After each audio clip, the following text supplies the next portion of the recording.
Kawawa naman siya. Naisip ko. Minsan kasi gusto ko siyang lapitan o aluking isakay sa aking motor.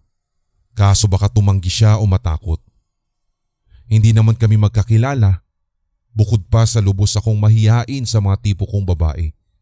Umuurong ang dila ko. Nakukontento na lamang ako sa mga pangiti-ngiti sa kanya na minsan ay sinusuklian din naman niya ng isang matipid na ngiti. Napansin ko nga lang na parang laging malungkot ang maamo niyang mukha. Marahil ay maraming dinadalang problema. Baka problemado sa pamilya, sa nobyo o asawa. Pero huwag naman sana. Sana wala pa siyang nobyo o asawa. Ipinangangako kong kakausapin ko ulit siya sa susunod na pagkakataong makita ko siya.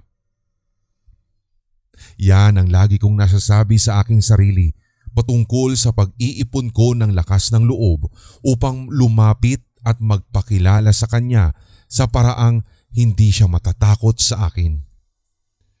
Masaya akong tumungo sa klase. Medyo inspirado. Sa wakas,